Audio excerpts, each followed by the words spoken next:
They broke it. They broke it. And now they want us to give them a round of applause for supposedly fixing it.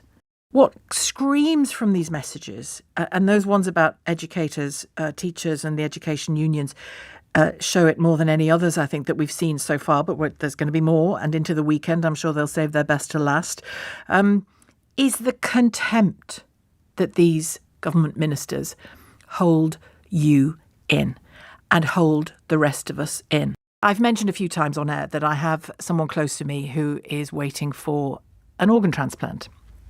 And the NHS in turn has historically saved this person's life, and then sadly in a separate operation a couple of years ago almost ended this person's life, for which they've taken responsibility. As a result of that, the transplant operation that they were supposed to have was delayed. The incredible pressure that the NHS is under means that operation has been delayed and delayed. And I could bore you with the intricacies of the mental torture that both the person that needs the transplant and the person within the same group offering their kidney to them. So add to that the incredible pressure and delay that's happening in the NHS. That has slowed it down. Three times now, after the call this morning, an operation has been cancelled. And I can't tell you the mental torture that that's creating in the people involved. Not just the two people, the recipient and the giver, the donor, but the people around them, their family, the people around them. And it struck me when I was talking about it with them this morning and thinking about it myself this morning. They are in that position, and it isn't just my family and friends. Your family and friends have been hurt by this government because of the contempt in which they hold you.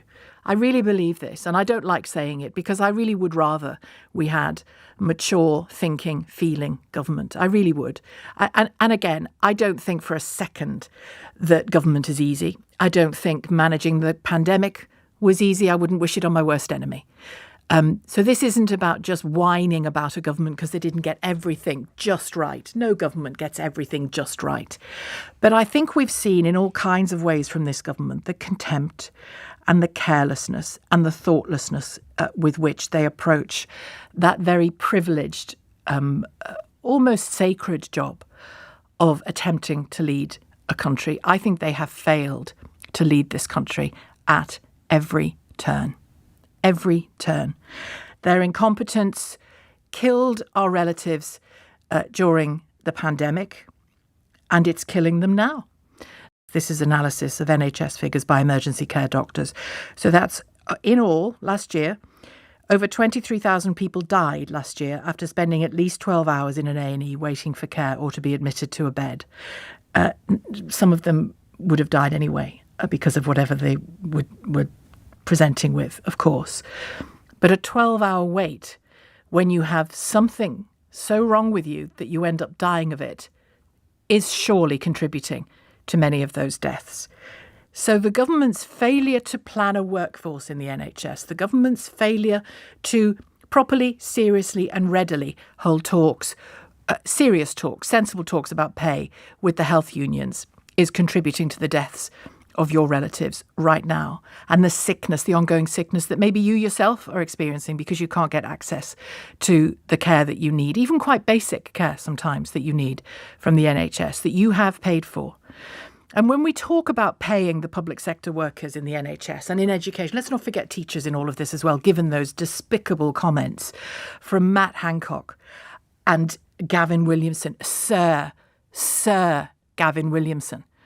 Let's not forget the contempt in which they hold you. Just don't forget it. I've had enough of it. I have had enough of them. I've said before, I think that morally, they don't have the right to serve anymore. They're not serving. They don't have the right to hold office anymore morally. I know that constitutionally they do. I get that. But if you're telling me we have to wait another 18 months, I'm not saying what the outcome will be of a general election, but that's the next time you really, I know we've got some other elections between now and then, but that's the next time you realistically have a chance to kick back at these people, that is the next time you have that chance. And I, for one, don't want to wait 18 months to really, really let them know that we've had enough of it. The other day, Rishi Sunak he's done a good job. Don't get me wrong. He's done a good job on the framework. He's certainly made progress and improved the relations with the EU. And he clearly did the legwork and he clearly did the diplomacy. Good for him. He did it. But the government that he was a senior member of, long before he was Prime Minister, they created the mess in the first place with the internecine fights, the ERG, stabbing Theresa May in the back, stabbing Boris Johnson in the back ultimately, stabbing Liz Truss in the back. Let's not forget Liz Truss. And now Rishi Sunak, we are told, has somehow managed to contain these sharks that circle every Tory leader. People in Northern Ireland are waiting 2 years. 2 years is the length of their waiting lists. And the family members that I'm talking about, the people that I love and care about and desperately want to survive, because this is a life-threatening condition that I'm talking about, they've been waiting 2 years. They've been waiting 2 years. And it's been a combination of a long-term failure to workforce plan in the NHS, a failure to address the pay of NHS workers, and the failure to sit down and have meaningful talks. The BMA talks have just collapsed with the government. We hope, fingers crossed, the RCN talks will go better. I suppose all quiet on the Western Front is a good sign at the moment. I hope so. Did I know Gavin Williamson was a kind of, I don't know, I haven't got the words. I want to be careful really what I say. I knew he was a kind of a pantomime politician whose contempt for teachers he's just revealed, but we already knew that, didn't we? They really, really do just hate work, said Gavin Williamson. Jacob Rees-Mogg, getting a couriered COVID test for his own son to the house. And his defence is, I know it might look privileged. I know it might look like we're making ourselves special cases, but it was related to my heavy workload as a government minister. Give me a break. Heavy workload as a government minister. You think the only people who do hard work in long hours are government ministers?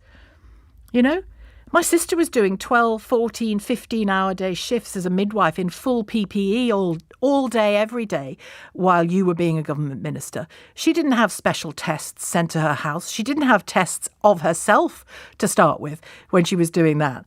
I and my mother were living together in Liverpool, and when she had suspected COVID in the May of that year, we didn't have any tests. I couldn't see a GP. I had end-of-life discussions with her GP over the phone about what we would do if it was COVID and did the worst that COVID did. Conversations about, do we go to hospital, do we stay at home and accept that that's it? What do we do? People working 12-hour shifts in care homes with no PPE. They didn't have special tests for their children or themselves couriered to the house. I mean, are you getting this yet? I haven't even mentioned Boris Johnson.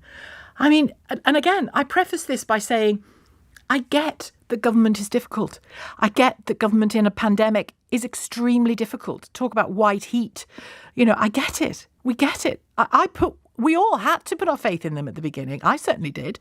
I hoped and prayed that they had this under control. And they didn't. And they didn't for a number of reasons. And again, to be as scrupulously fair as I can, lots of other countries didn't have it under control to start with either. But just set aside COVID for a second in the context of these WhatsApp messages. Set it aside, because the evidence we have is staring us in the face that they are, in their behaviour, in their failure to act, in their incompetence on any number of issues. And health is to the forefront of my mind today because of the situation with the people that I love that's just got worse. And I couldn't believe it could get any worse. And it's got worse for all the reasons I've just outlined. All I can see in my mind's eye is Matt Hancock laughing at you, laughing at his own family while he fondled his lover's rear end, putting his targets above care homes, his vanity above what was actually needed. Gavin Williamson, I've said already. Rees-Mogg, the COVID tests. This is the stuff of an Argentine junta in the 1970s and 80s. They're not quite shoving us out of helicopters into the sea yet. But my God, the evidence is there for you to see that they do not care. They don't care. And I learnt recently that the translation of the Irish word Taoiseach, which is the word for the Irish Prime Minister, the title of the Irish Prime Minister, is translated as first protector. Isn't that beautiful? Imagine getting the job of being the first protector of your country. Imagine the privilege and the weight of that. Well, I'm afraid Prime Minister just doesn't cut it. They haven't been the first protectors or the last protectors of any of us, really. And they're still not. And what I can't get past is that we have to wait 18 months to show them the door. I've used the word serfdom a couple of times this week. If you in your life have no power, if you can exercise no power over important things like your health when you need healthcare, if you can exercise zero power and you are merely a puppet in the incompetence of a government over years that hasn't addressed workforce issues in the health service or organised things sufficiently well that a pandemic didn't bring the health service down to its knees on its face. If you have no power to influence that, you are a serf. And that is a horrible thought. And I think that's where some of them, not all of them, but I think that's where some of them want us. Williamson is happy for you to be a serf. Hancock is happy for you to be a serf. I'm almost at a loss for words about it now, because the only power we now have is a general election. And we've got to wait 18 months. Imagine the people who are going to die and be harmed or be devastated in those 18 months. We learnt this week that twice the number of children are living in food poverty than a decade ago.